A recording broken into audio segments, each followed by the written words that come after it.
So I have 4 kids. So I understand, and I've been through when kids are nervous, when parents are nervous, when things happen, when kids get on the wrong bus, when kids were supposed to get on the bus but decided to walk home and then realized they didn't know how to, like, they didn't know the direction to go home. And oh, I have been there, and I have some tips for you today. One of my tips, if your child is starting junior high or high school and is really nervous about going into a new school or nervous about the A-B schedule, I didn't realize that Jonah is actually nervous about junior high, and I honestly didn't think he would have a problem. And he opened up to me and he said, I'm really nervous about junior high. I'm like, you are? And he said, yes, I'm actually really nervous about A and B day.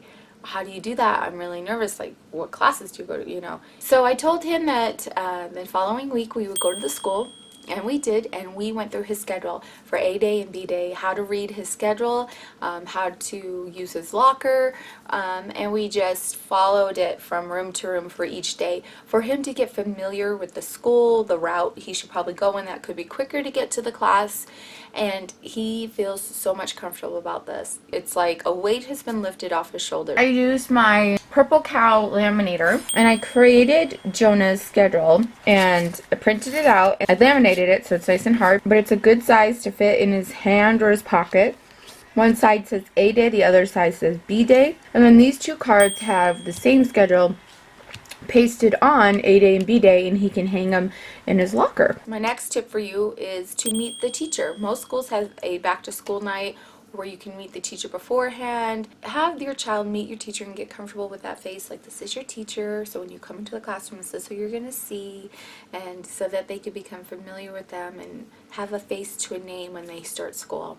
One of my biggest tips is to get your kids on a sleep school schedule. We start doing this. We try to do it 2 weeks before, but it's hard. The kids fight it. But definitely the week before school, our kids are going to bed at the time, the normal set time, which in our house is 8:30. You need to be in bed by 8:30. You need to start waking up around 6:30, so that way we are ready to leave the house at our designated time.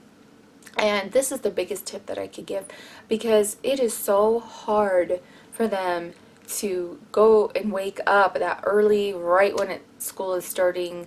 It's good to get their body ready and get used to that feeling. It's hard because it's summer and I'm not a morning person, so for me to be like, get up, it's really, really hard.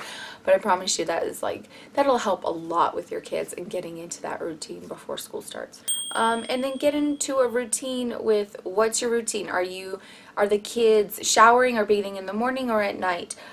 Maybe map out how are you going to do this to cut the chaos. And here on my garage door I have the morning and night routine for the kids and the get ready for school routine.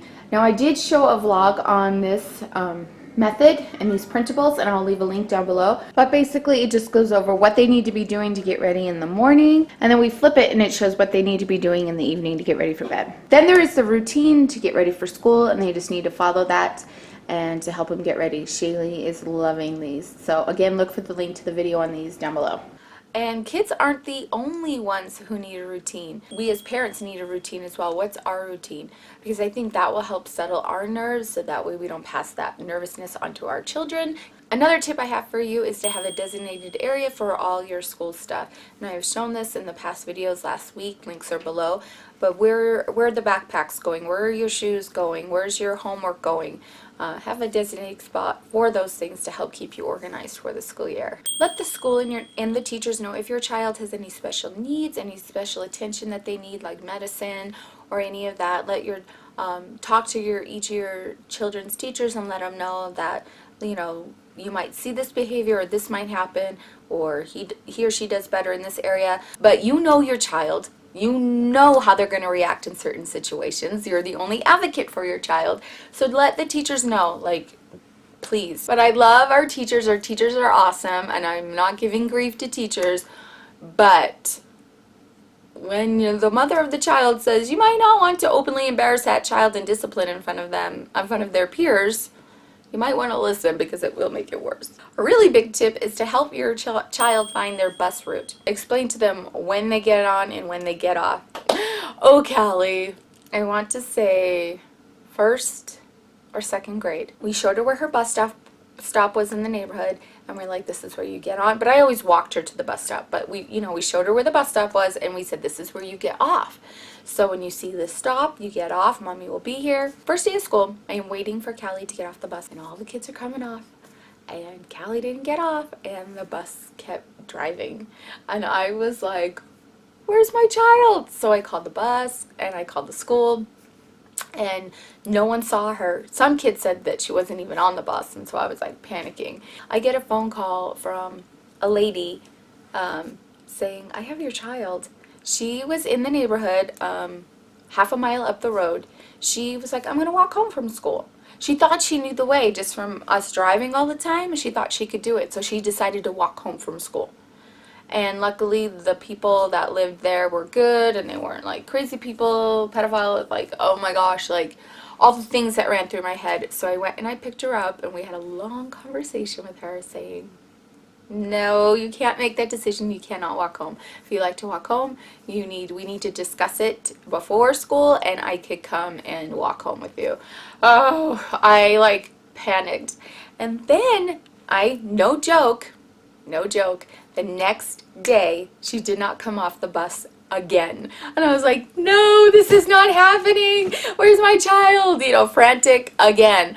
Well, I finally got a hold of the bus people, and they had an extra child on the bus. It was mine. She had made some friends, and she kept talking with them and didn't get off. And these girls that she was talking to were sisters, and they were like the last bus stop. They had an extra child on the bus, and it was mine. I couldn't believe it. First 2 days of school like that was crazy, my poor nerves. Also, what I have done since then, I got really nervous that I wouldn't know where to find her if she didn't get off the bus. So I decided I followed the bus. I don't know if it was before school or after school. I can't remember. But I decided to follow the bus and see where the stops were. So if I lost my child again, I could go to certain areas. You gotta do what you gotta do. So if your child is nervous about school, it is so normal. So you may experience with your child that they may have stomach aches or headaches the first week or 2 weeks back from school. This is normal. Their eyes are being strained, they're listening, and this is very normal. So I'm always prepared to know that at least one or two of my kids are going to have headaches and feel a little stressed for back to school. And this is really normal. And I noticed that with one of my kids, she could not read the red dry erase marker on the board when her teacher would use red. We went in and got her eyes tested. We thought she needed glasses, but she couldn't read the red. She would come home with headaches and things, so that's just something to consider too. A really big tip that I have is to establish communication between you and the teacher. What works best, like email, text. I noticed that with Callie's 4th grade teacher, I really had to be on an email system with her day to day with her ADHD and really be in communication with her.